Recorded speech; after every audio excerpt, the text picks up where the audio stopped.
Good morning, class. I'm your GS mentor Saurabh Mahajan for the upcoming exams of JKSSB, especially नायब तहसीलदार and Patwari. Yesterday 26 जनवरी को spark institute Jammu की तरफ से एक video को upload किया गया था, जिसमें आप लोगों को ये जानकारी दी गई थी कि जो भी स्टूडेंट जम्मू कश्मीर में रह रहे हैं और JKSSB एग्ज़ाम्स को फोकस कर रहे हैं, पर्टिकुलरली द अपकमिंग नायब तहसीलदार एंड पटवारी, उनके लिए स्पार्क इंस्टीट्यूट एक ऑनलाइन बैच लेकर आए हैं। That will be free of cost, totally free of cost. और उस बैच को ज्वाइन करने के लिए आप लोगों को स्पार्क इंस्टीट्यूट के ऑफिशियल यूट्यूब चैनल को सब्सक्राइब करना होगा, सो दैट जो भी अपकमिंग वीडियोस हैं वो आप लोगों को उसकी नोटिफिकेशन आप लोगों तक टाइम टू टाइम पहुंच जाए। So further moving next, this will be the faculty who will teach you their respective subjects in this batch. And अगर मैं अपनी बात करूं, I will teach you the subject of history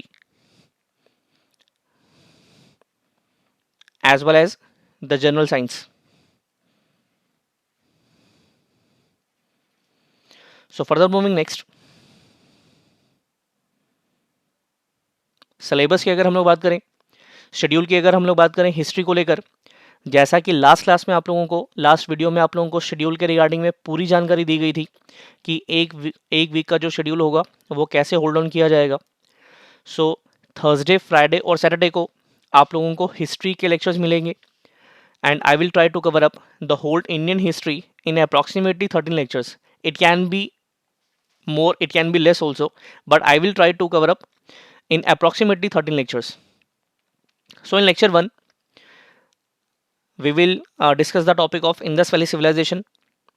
In lecture 2 will be uploaded, will get upload on Saturday. 28 तारीख को ये lecture upload होगा, और इस टॉपिक में, इस लेक्चर में हम लोग बात करेंगे वैदिक एज के बारे में, बुद्धिज्म और जैनिज्म के बारे में। थोड़ा सा क्रक्स के बारे में बात कर लेते हैं कि इन पर्टिकुलर जो लेक्चर्स हैं इनमें किन चीज़ों के बारे में बात की जाती है। अगर हम लोग बात करें इंडस वैली सिविलाइजेशन के बारे में,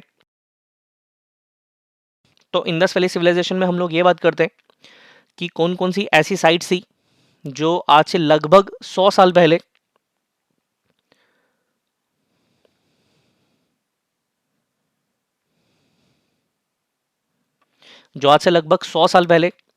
फाउंड की गई थी in Pakistan. That was Harappa and Mohenjodaro, और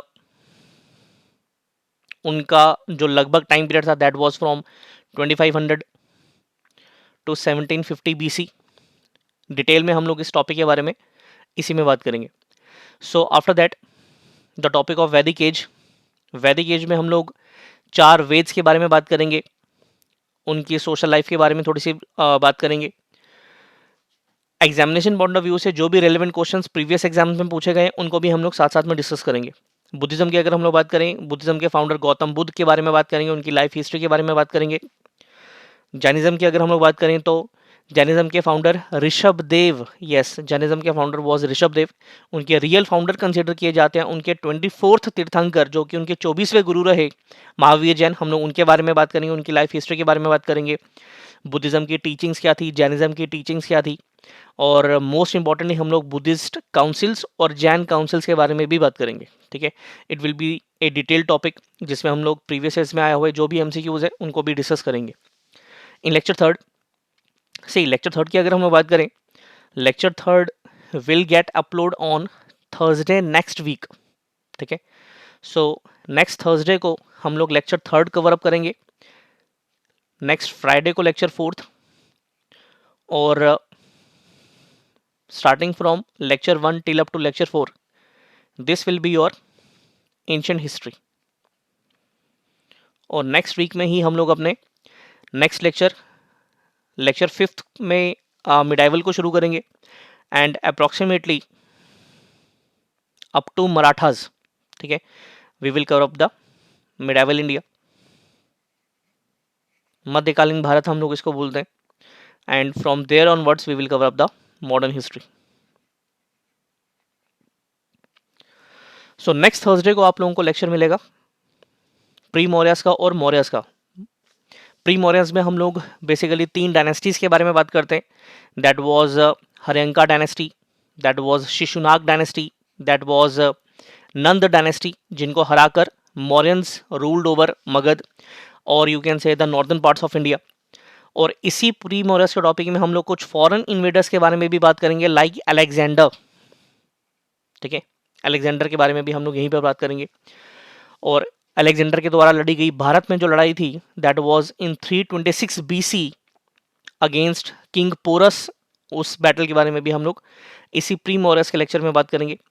और मौर्यंस में हम लोग बात करेंगे that how Chandragupta Maurya with the help of Acharya Chanakya was able to defeat Nanda, ये नंदों को हराने में कामयाब रहे। और किस तरीके से चाणक्य की हेल्प से, आचार्य चाणक्य की हेल्प से जो चंद्रगुप्त मौर्य थे, उन्होंने एक बहुत ही पावरफुल एम्पायर की एस्टैब्लिशमेंट की, that was Mauryans. Mauryans were very powerful, not only in India but in the world also. ठीक है, तो हम लोग मौर्यंस के बारे में बात करेंगे in the next lecture. In lecture 4 we will talk about the post Mauryas, कौन कौन सी डायनेस्टीज थी जो कि मौर्यंस के डिक्लाइन के बाद में जिन्होंने भारत पे रूल किया, particularly in the northern parts of India. फिर after that we will talk about the golden period of India, that is Guptas, and then we will talk about the Vardhan dynasty. इसमें हम लोगों ने बेसिकली बात करनी है हर्षवर्धन के बारे में। So in lecture 5 we will talk about the topic of Delhi Sultanate. In Delhi Sultanate we will talk about the 5 major dynasties, like first of all it was slave dynasty, then it was Khilji dynasty, then Tughlaq dynasty, then Sayyid dynasty, then Lodhi dynasty। ठीक है, तो इन 5 dynasties के बारे में बात करेंगे। दिल्ली सल्तनत के टॉपिक को शुरू करने से पहले हम लोग कुछ फॉरेन इन्वेडर्स के बारे में भी बात करेंगे। ठीक है, 3 इन्वेडर्स कौन कौन से थे? Mahmud of Ghazni was there, ठीक है, और मोहम्मद गौरी वॉज देयर। ठीक है, Mohammad bin Qasim the very first Islamic invader, उसके बारे में भी बात करेंगे। In 712 he invaded India. In lecture 6 and in lecture 7 we will talk about the topic of Mughals. काफ़ी लंबा टॉपिक है, लेटर मुगल्स के बारे में भी हम लोग यहीं पर बात करेंगे। ठीक है, Babar, then Humayun, then Akbar, then Jahangir, then Shah Jahan, Aurangzeb, and after that later Mughals. In lecture 8 we will talk about the topic of Marathas. Marathas में हम लोग छत्रपति शिवाजी महाराज के बारे में बात करेंगे। And then we will talk about the topic of Peshwas, how Peshwas became the de facto rulers of Marathas. Marathas were very powerful. अगर हम लोग बात करें भारत के इतिहास की अगर हम लोग बात करें, मुगलों के बाद में जो सबसे बड़ा एम्पायर हम लोगों को भारत में देखने को मिलता है, it was the empire of Marathas. So हम लोग बात करेंगे कि कौन कौन से प्रोमिनेंट पेशवाज रहे जिन्होंने मराठा साम्राज्य को बहुत शक्तिशाली बनाया, बहुत समृद्ध बनाया after the death of Shivaji. So in lecture 9 that which will be of modern history. ठीक है, लेक्चर 9 में हम लोग बात करेंगे गवर्नर जनरल्स और वाइसरॉयज के बारे में, जहाँ से पर्टिकुलरली पेटेंट रूप से क्वेश्चंस पूछे जाते हैं। रिवोल्ट ऑफ 1857 को हम लोग कवर अप करेंगे। Then in the next lecture we will talk about the social and religious reforms of 19th century, and after that we will talk about the topic of Indian National Congress, and then we will talk about the nationalist movements. So in approximately 13 lectures I will try to cover up the whole Indian history from JKSSB point of view, particularly नायब तहसीलदार and पटवारी। अगर आप लोग मेरे बारे में जानना चाहते हैं, so this is me.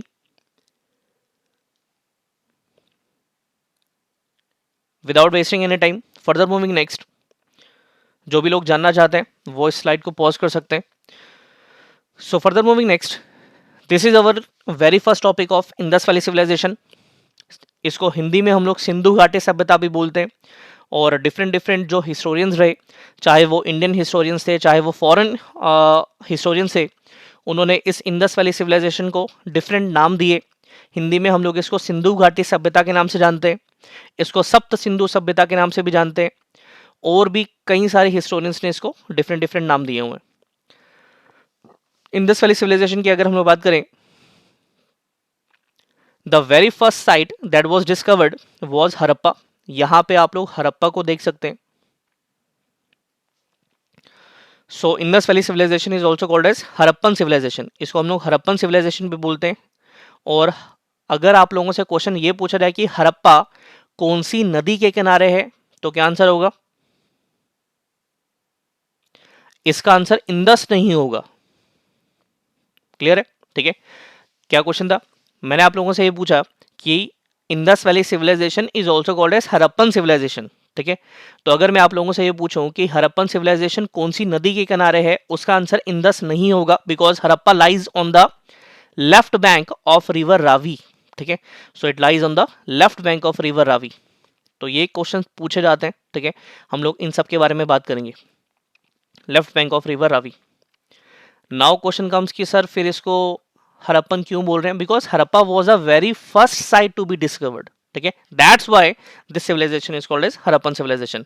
And the next site that was discovered was Mohenjodaro. ठीक है, इसके ऊपर मूवी भी बनी है। Mohenjodaro means mount of dead. ठीक है, इसको माउंट ऑफ डेड बोलते हैं। 7 बार ये सिटी फ्लडेड हुई। ठीक है, इस सिटी में बाढ़ आई, 7 बार ये सिटी दोबारा से बनी, एटसेट्रा एटसेट्रा। हम लोग इस पूरे टॉपिक में बात करेंगे कि मांडा से अप्रोक्सीमेटली लगभग ट्रायंगुलर शेप की जो ये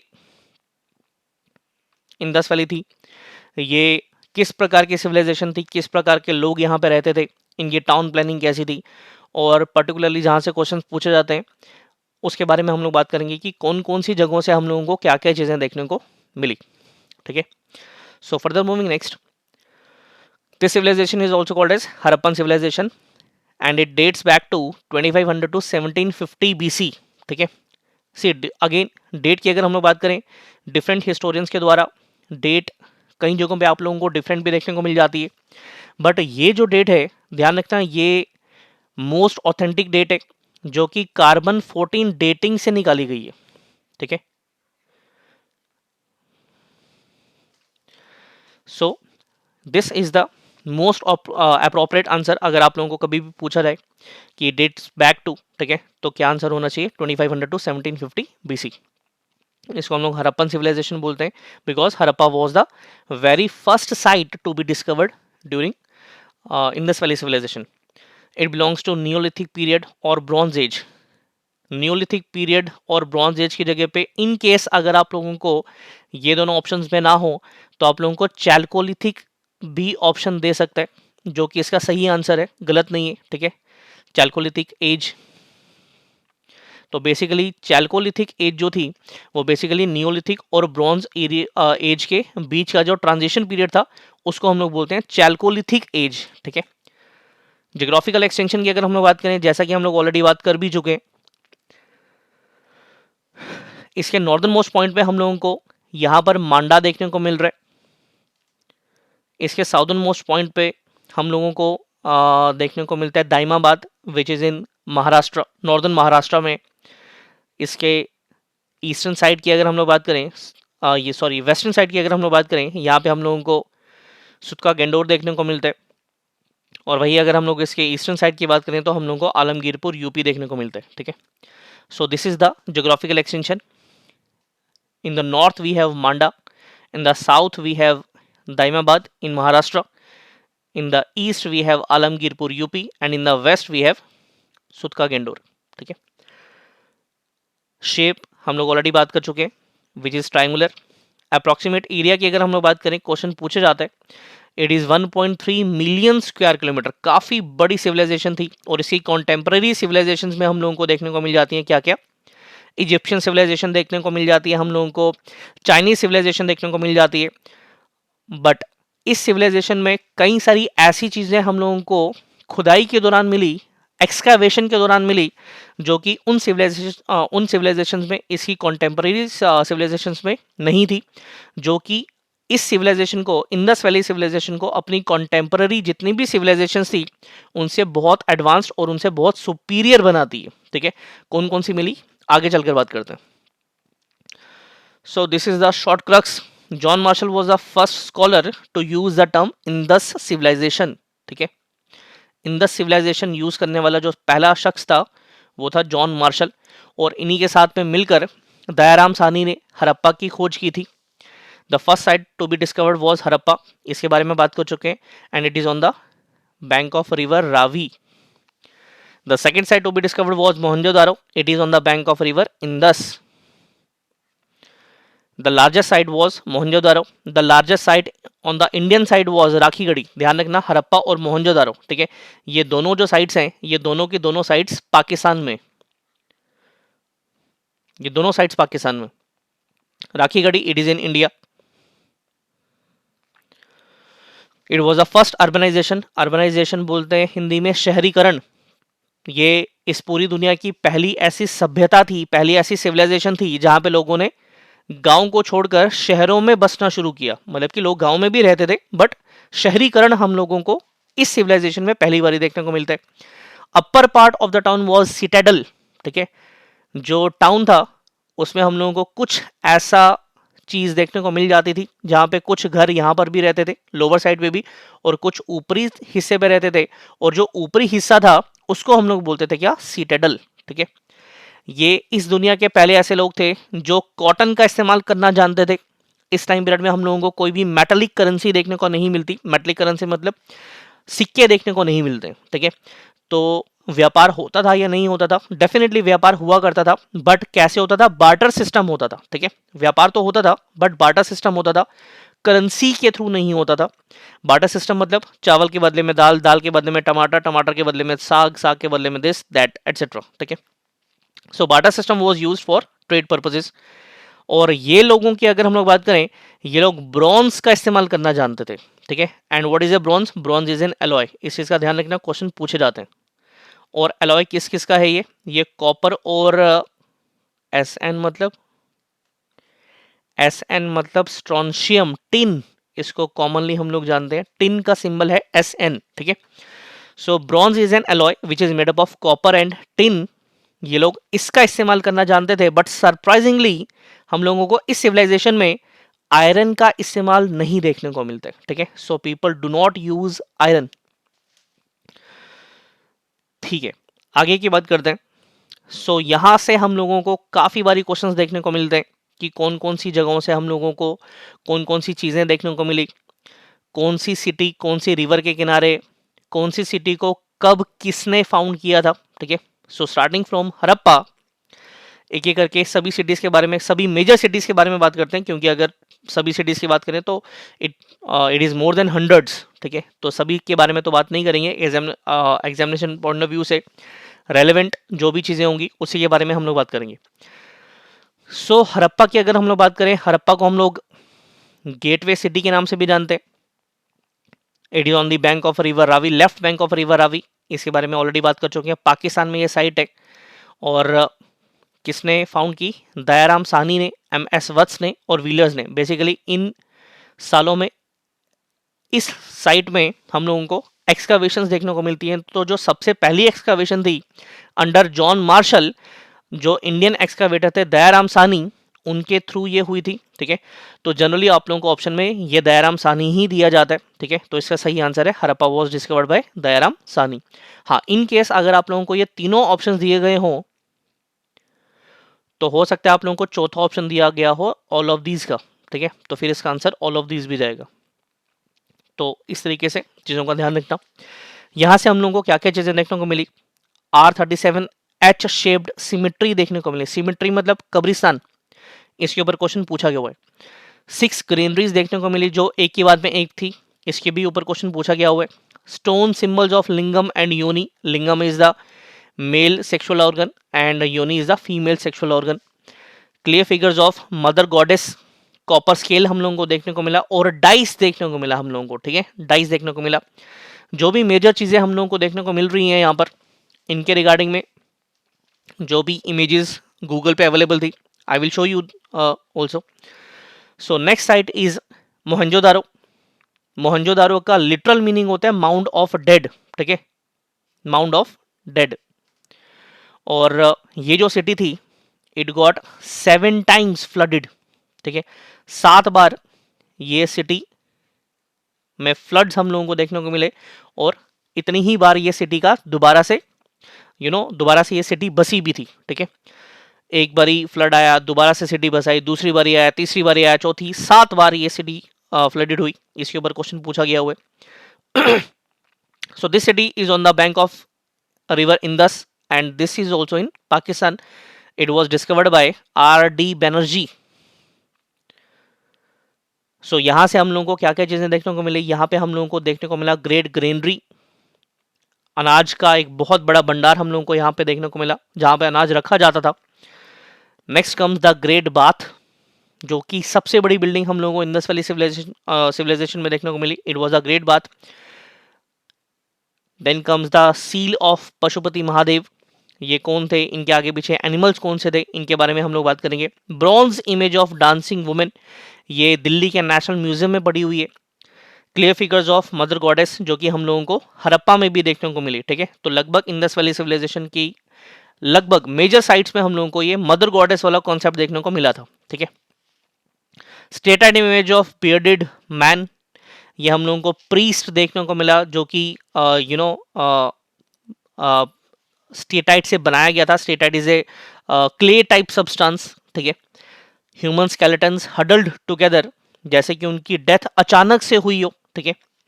ए total of 1398 seals, Indus valley civilisation में पाई जाने वाली टोटल सील्स में से 56% जो सील्स थी, 56% जो टोटल सील्स थी, वो हम लोगों को मोहनजोदारो से मिली. यहाँ पे हम लोगों को 2 सील्स मेसोपोटामिया की भी मिली, जिससे ये प्रूव होता था कि ये लोग ट्रेड किया करते थे अपनी कॉन्टेम्पररी सिविलाइजेशंस के साथ में. वुवन कॉटन देखने को मिला. हम लोग ऑलरेडी बात कर चुके हैं कि ये लोग इस दुनिया के पहले लोग थे जो कि कॉटन का इस्तेमाल करना जानते थे. ब्रिक किल्न्स, ब्रिक किल्न्स मतलब जहाँ पे बेक्ड ब्रिक्स होती हैं. ठीक है, हम लोगों को आज भी देखने को मिलता है कि अगर हम लोग बिल्डिंग्स बनाते हैं तो हम लोगों को बेक्ड ब्रिक्स की ज़रूरत पड़ती है. तो आज से लगभग 5000 साल पहले भी जो इंडस वैली सिविलाइजेशन के लोग थे वो ब्रिक किल्न्स का इस्तेमाल किया करते थे. It should be noted that कि इनकी कॉन्टेम्पररी जितनी भी सिविलाइजेशन थी उनमें से कोई भी सिविलाइजेशन ब्रिक किल्न्स का इस्तेमाल नहीं करती थी. That's why this is one of the reason कि मैंने आप लोगों को ये चीज़ पहले बोली थी कि इनकी कॉन्टेम्पररी सिविलाइजेशन से जो इंडस वैली सिविलाइजेशन थी वो काफ़ी ज़्यादा एडवांस थी. उसके कुछ मेजर रीजन है, उनमें से एक रीज़न ये भी है. ठीक है. So next comes the city of Chanhu Daro. It is also on the bank of river Indus. It is also in Pakistan. It was discovered by N.G. Majumdar in 1931. Indus valley civilisation में पाई जाने वाली जितनी भी लगभग सिटीज थी उनमें से चन्हू दारो वॉज द सिटी जिसमें सिटाडेल नहीं था. ठीक है, सिटी विदाउट सिटाडेल. और सिटाडेल क्या था, इसके बारे में हम लोग ऑलरेडी बात कर चुके हैं कि जो टाउन था, ठीक है, इसका जो ऊपरी हिस्सा था इस पे भी कुछ लोग रहा करते थे और जो निचला हिस्सा था इस पे भी कुछ लोग रहा करते थे. जो ऊपरी हिस्सा था इसको हम लोग सिटाडेल के नाम से जानते थे. ठीक है. So terracotta model of bullock cart, bronze toy cart, ink pot हम लोगों को यहाँ पे देखने को मिला. लिपस्टिक देखने को मिले, जैसे कि जिससे ये पता चलता है कि जो फीमेल थी वो श्रृंगार किया करती थी. श्रृंगार मतलब वो सजती थी, संवरती थी. ठीक है. सो लिपस्टिक हम लोगों को यहाँ पे देखने को मिली. So next comes the site of Lothal. Lothal को हम लोग पोर्ट सिटी के नाम से भी जानते हैं. इसको हम लोग Manchester of Indus valley civilisation के नाम से भी जानते हैं हम लोग. और ये कहाँ पर पाई गई, ये हम लोगों को पाई गई रिवर भोगवा के किनारे, जो कि इंडिया में है, गुजरात में. 1954 में S.R. राव ने इसको फाउंड किया. एंड यहाँ पे हम लोगों को एक मेजर चीज़ देखने को मिली, दैट वाज डॉकयार्ड. डॉकयार्ड मतलब, डॉकयार्ड हम लोग उस जगह को बोलते हैं जहाँ पे जो शिप्स होते हैं, ठीक है, जो समुद्री जहाज होते हैं, वो आकर रुकते हैं, सामान उतारा जाता है और सामान अपलोड किया जाता है उसके ऊपर सामान चढ़ाया जाता है. ठीक है. यहाँ पे हम लोगों को राइस हस्क देखने को मिला, जिससे ये प्रूव होता था कि ये जो लोग थे ये चावल की खेती किया करते थे. Terracotta model of A ship हम लोगों को देखने को मिला. हॉर्स देखने को मिला. टेराकोटा मॉडल, टेराकोटा हम लोग एक प्रकार की मिट्टी को बोलते हैं. डबल ब्यूरियल सिस्टम हम लोगों को यहाँ पे देखने को मिलता है. डबल ब्यूरियल मतलब एक ही कब्र में हम लोगों को मेल और फीमेल दोनों की डेड बॉडीज एक ही साथ देखने को मिलती हैं. ठीक है. सो पर्शियन सील हम लोगों को यहाँ पे देखने को मिली, जिससे ये प्रूव हुआ कि ये लोग पर्शिया के साथ में भी ट्रेड किया करते थे. बहरानियन सील हम लोगों को देखने को मिली, जहाँ पे जिससे ये प्रूव होता है कि ये लोग बहरान जैसी कंट्रीज के साथ में भी उस टाइम पे ट्रेड किया करते थे. जो कि केवल और केवल लगभग पानी के थ्रू संभव था। ठीक है, ऐसा नहीं है कि लैंड के थ्रू संभव नहीं है, बट रास्ता थोड़ा सा लंबा पड़ जाता है बहरान के लिए पर्टिकुलरली। सो शिप्स का इस्तेमाल ये लोग उस टाइम पे किया करते थे। Next the city is Kalibanga, इसको कालीबंगन के नाम से भी हम लोग जानते हैं। रिवर घग्गर, राजस्थान इंडिया में ये साइट पाई गई। अमालानंद घोष के द्वारा 1951 में इसकी खुदाई की गई। उसके बाद में 1961 करीब करीब 10 साल के बाद में बीवी लाल और बीके घोष ने इसकी खुदाई की। यहाँ पे हम लोगों को क्या क्या चीज़ें देखने को मिली, यहाँ पे हम लोगों को एक खेत देखने को मिला जिसमें प्लोइंग हुई थी। ठीक है, प्लोइंग मतलब कि खेत को जोता गया था, ठीक है, हल के द्वारा। डेकोरेटेड ब्रिक्स, पकी हुई ब्रिक्स, बेक ब्रिक्स तो हम लोगों को देखने को मिल ही रही है, बट यहाँ पे हम लोगों को डेकोरेटेड ब्रिक्स देखने को मिली। इसके ऊपर एमसीक्यू पूछा गया हुआ है। ठीक है, तो ध्यान रखना कि डेकोरेटेड ब्रिक्स हम लोगों को कहाँ पे देखने को मिली, कालीबंगा में देखने को मिली। Wheels of a toy cart, Mesopotamian seal हम लोगों को यहाँ पे देखने को मिलती है। ठीक है, तो जिससे ये प्रूव हो रहा है कि ये लोग अपनी कॉन्टेम्प्रेरी सिविलाइजेशंस के साथ में ट्रेड किया करते थे। Then comes the site of Banawali. Banawali is also on the bank of river Ghaggar in Haryana, India. R S. Bisht ने 1973 में इसको डिस्कवर किया। यहाँ पे कुछ चीज़ें हम लोगों को नहीं देखने को मिली जो कि लगभग बाकी जगहों पे, बाकी साइट्स में देखने को मिलती हैं। That was the grid pattern of town. Grid pattern क्या होता है? ग्रिड पैटर्न हम लोग इस प्रकार के पैटर्न को बोलते हैं जहाँ पे रोड्स होती हैं, ठीक है, और रोड्स एक दूसरे को 90 डिग्री पे काटती हैं। इसको चेस पैटर्न भी लिखा जाता है कुछ जगहों पर। ठीक है, इसको टाउन प्लानिंग, जैसे कि चंडीगढ़, ठीक है, ऐसी जो सिटीज़ है, ठीक है, इनको प्लान आउट किया गया हुआ है। ग्रिड पैटर्न हम लोग इसको बोलते हैं। बानावली हरियाणा में जो साइट मिली हम लोगों को 1973 में आर.एस. बिष्ट के द्वारा, यहाँ पे हम लोगों को ये ग्रिड पैटर्न नहीं देखने को मिला। ठीक है, यहाँ पे हम लोगों को सिस्टमैटिक ड्रेनेज सिस्टम भी नहीं देखने को मिला। अदरवाइज अगर हम लोग इंडस वैली सिविलाइजेशन के ड्रेनेज सिस्टम की बात करें, it was also, it is still a topic of research कि आज से लगभग 5000 साल पहले कैसे वो लोग इतना एफिशिएंट ड्रेनेज सिस्टम बना पा रहे थे। ठीक है, कवर्ड ड्रेनेज सिस्टम था उनका। Then comes the site of Dholavira. So in Dholavira, it is found in Gujarat on the bank of river Luni.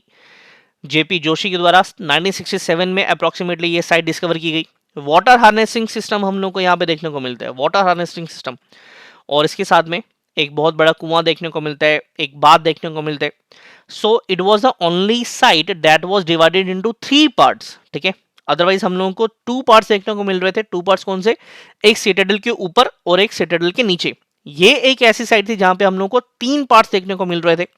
यहाँ पे हम लोगों को स्टेडियम भी देखने को मिला और largest Harappan inscription that was used for civic purposes. ठीक है, so next is the site of Surkotada.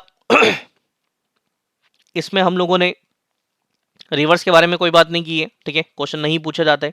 एक्सकावेटर्स के बारे में बात नहीं की है। Bones of horse, Oval Graves और पॉट ब्यूरियल्स हम लोग को यहाँ पे देखने को मिलते हैं। दाइमाबाद की अगर हम लोग बात करें, which is the southern most site of Indus valley civilisation. ठीक है, सबसे जो दक्षिणी किनारा है सिंधु घाटी सभ्यता का, जो कि नॉर्दर्न महाराष्ट्र में पड़ता है, दाइमाबाद। यहाँ पे हम लोगों को ब्रॉन्ज चैरियट देखने को मिला। ठीक है, कांसे से बना। सी, ब्रॉन्ज की अगर हम लोग बात करें तो ब्रॉन्ज को हम लोग किस नाम से जानते हैं हिंदी में? ब्रॉन्ज को हम लोग बोलते हैं कांसा, कांस्य हम लोग इसको लिखते हैं। ठीक है, तो bronze is an alloy. Copper मतलब तांबा, तो bronze is a alloy which is made up of copper and tin. लोहे का इस्तेमाल करना ये लोग सरप्राइजिंगली नहीं जानते थे, जिसका हम लोग आज के टाइम पे सबसे ज्यादा इस्तेमाल करते हैं। बट मेटलर्जी के फील्ड में ऐसा नहीं है कि ये लोग कमजोर थे, बहुत एडवांस थे, तभी ये लोग कांसे जैसे अलॉय बना पा रहे थे। सो ब्रॉन्ज इमेजेस हम लोगों को देखने को मिलती हैं। कुछ रथ देखने को मिलते हैं जिसके आगे ऑक्स था, एलिफेंट था। कुछ हम लोगों को राइनो भी देखने को मिलते हैं। राइनो मतलब गैंडा। ठीक है, तो वाइल्ड एनिमल्स इस टाइम पे किस प्रकार के थे, ये लोग उनके बारे में जानते थे या नहीं जानते थे, ये सब चीजें हम लोगों को लगभग यहां से देखने को मिल जाती हैं। So further moving next, these are some of the images. So this is the image of mother goddess that was from Harappa. ठीक है, हम लोगों ने इनके बारे में बात की। कई सारे म्यूजियम्स में हम लोगों को ये मदर गॉडेस का स्टैचू देखने को मिल जाता है। ये लोग इनकी पूजा किया करते थे या नहीं किया करते थे, we don't know about it. Why we don't know about it? क्योंकि इनके द्वारा, इनकी जो स्क्रिप्ट है, इनकी जो लैंग्वेज, इनकी जो भाषा है, उसके बारे में हमारे पास में पुख्ता जानकारी नहीं है, ठीक है। इसके अलावा दिस इज द ग्रेट बात, ठीक है, क्लियरली यहाँ पे हम लोगों को विजिबल हो रहा है, बिल्कुल क्लियरली विजिबल हो रहा है कि ये जो ईंटें हैं ये लगभग वैसी ही ईंटें हैं जिनका इस्तेमाल हम लोग आज के टाइम पे भी करते हैं। पकी हुई ईंटें पूरी तरीके से साफ दिखाई दे रही हैं। साइट ये पाकिस्तान में मोहनजोदारो, माउंट ऑफ डेड के नाम से हम लोग इसको जानते हैं। This is the very famous picture of great bath, ठीक है। इंडस वैली सिविलाइजेशन में पाई जाने वाली जो अब तक की सबसे बड़ी जो फाइंडिंग है, it is the great bath. Then this is the seal of Pashupati Shiva, जो कि अगेन मोहनजोदारो से हम लोगों को देखने को मिलती है। और यहाँ पे हम लोगों को क्या देखने को मिलते हैं, यहाँ पे हम लोगों को पशुपति शिवा देखने को मिलते हैं, जिनके आगे पीछे हम लोगों को कुछ एनिमल्स देखने को मिल रहे हैं, ठीक है, कुछ क्लियरली विजिबल एनिमल्स देखने को मिल रहे हैं। कौन कौन से हम लोगों को इस सील में हम लोग को बेसिकली देखने को ये मिल रहा है कि एक एक सील में एक इमेज है जो कि एक यौगिक मुद्रा में बैठे हुए हैं, ठीक है। यौगिक मुद्रा मतलब योग की मुद्रा में बैठा हुआ व्यक्ति है, व्यक्ति नहीं है, a kind of God you can से, ठीक है, इस टाइम पीरियड में। और इनके आगे पीछे हम लोगों को कुछ एनिमल देखने को मिल रहे हैं। This is the elephant, this is tiger, here we have two deers on the foot, and then we have rhino, this is rhino, and here we have buffalo, this is buffalo. So might be, it can be कि ये जो image है, ये जो seal है, ये आज के टाइम पे उसकी हो सकती है जिनको हम लोग लॉर्ड शिवा के नाम से जानते हैं। क्योंकि लॉर्ड शिवा की अगर हम लोग बात करें, हम लोगों को वो भी हमेशा और हमेशा एक यौगिक मुद्रा में ही देखने को मिलते हैं। और टाइगर उनका चीते की खाल के ऊपर वो बैठते हैं। पीछे हम लोगों को लगभग एक त्रिशूल जैसा सिंबल थोड़ा सा देखने को मिल रहा है, ठीक है। तो इस तरीके से इट कैन बी कि शायद जो इंडस वैली सिविलाइजेशन के लोग हैं वो इस पशुपति शिवा की शायद पूजा करते हो। बट इस टाइम पीरियड में हम लोगों को कोई भी ऐसे पुख्ता प्रमाण देखने को नहीं मिलते हैं, कोई भी ऐसे सॉलिड एविडेंसेस देखने को नहीं मिलते हैं कि ये लोग किसी आइडोल की पूजा किए करते थे, ठीक है। ऐसे प्रमाण हम लोग को देखने को नहीं मिलते। मदर गॉडेस की अगर हम लोग बात करें, कुछ जगहों पे हम लोग को प्रकृति देवी की का कॉन्सेप्ट भी देखने को मिलते हैं, ठीक है। So this is the bearded man, ठीक है, that was also found from Mohenjodaro. This is the block cart, this is the dancing girl from Mohenjodaro, and it is this statue can be found in national museum in new Delhi. वहां पर जाकर आप लोग इस statue को देख सकते हैं। कई प्रकार की एंशिएंट फाइंडिंग्स, एंशिएंट एक्सकवेशंस में हम लोगों को जो भी चीज़ें मिली हैं वो वहाँ पर रखी गई हैं। So these are the ornaments, ठीक है।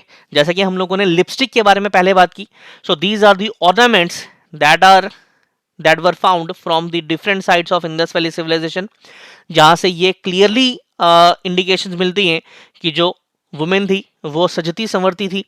इनफैक्ट इन ऑर्नामेंट्स में हम लोगों को ये भी फाइंडिंग्स देखने को मिले कि ऑर्नामेंट्स ना सिर्फ फीमेल्स पहनती थी बट मेल्स भी पहना करते थे, ठीक है। So again this is elephant, this is two horse और whatever, ठीक है, it is a chariot. So this is the language and script which is yet to be deciphered. आज तक इनकी लैंग्वेज को कोई भी व्यक्ति डी कोड नहीं कर पाए, ठीक है। यहाँ पे हम लोगों को कुछ पिक्टोग्राफिक सिंबल्स देखने को मिलते हैं। कितने सिंबल्स हम लोगों को लगभग देखने को मिलते हैं? हम लोगों को लगभग 600 सिंबल्स देखने को मिलते हैं, 600 पिक्टोग्राफ्स देखने को मिलते हैं। Like these are the pictures, ठीक है। और ये जो 600 पिक्चर्स हैं ये आज तक अनडिसाइफर्ड है, कोई भी इसको डी कोड नहीं कर पाए। इसको लिखने का जो तरीका है वो है बोस्टोफेडोन। सी जनरली अगर हम लोग बात करें तो आज के टाइम पे हम लोगों को जितनी भी लैंग्वेजेस हैं उनमें से जो मेजर लैंग्वेजेस हैं उनको लिखा जाता है कहाँ से कहाँ, लेफ्ट टू राइट लिखा जाता है ना। और उसके बाद दोबारा से यहाँ पे लाइन ब्रेक करके हम लोग नेक्स्ट लाइन में दोबारा से लेफ्ट टू राइट लिखते हैं, फिर अगेन यहाँ पे लाइन ब्रेक करके लेफ्ट टू राइट लिखते हैं।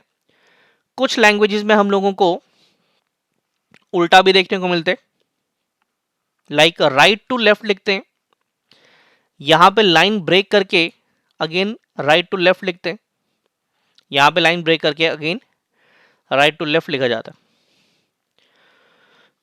बट इनकी जो राइटिंग थी वो ऐसी नहीं थी। यहाँ पे हम लोगों को देखने को मिलता है कि जो पहली लाइन थी it was from right to left, but जो सेकेंड लाइन थी वो लेफ्ट टू राइट थी, third line from right to left. ठीक है, तो कुछ इस प्रकार का पैटर्न हम लोगों को देखने को मिलता है। ठीक है, which is a form of serpentine. Serpentine मतलब जो सांप की तरह चल रहा हो, इसके ऊपर क्वेश्चन पूछा गया हुआ है। ठीक है, सो सर्पेंटाइन पैटर्न हम लोगों को यहाँ पे देखने को मिलता है। So this was the writing of the people of Indus valley civilisation which is yet to be deciphered. ठीक है, तो मेजर टॉपिक था इंडस वैली सिविलाइजेशन का, जहाँ पे हम लोगों ने लगभग वो सारे एस्पेक्ट्स और वो सारे कॉन्सेप्ट्स क्लियर करने की कोशिश की जो कि एग्जामिनेशन पॉइंट ऑफ व्यू से काफ़ी रेलिवेंट है और काफ़ी सारे क्वेश्चंस हम लोगों को यहाँ से पूछे जाते हैं। So that's all for today's lecture. ठीक है, आप लोगों को कोई भी डाउट्स हो, कोई भी क्वेरीज हो, यू कैन कमेंट मी, और डेफिनेटली उन कमेंट्स को रीड करने के बाद में मैं उनका रिवर्ट ज़रूर करूँगा। Thank you class. Thank you for today. Next lecture will be of Vedic age and Buddhism as well as the topic of Jainism. Thank you.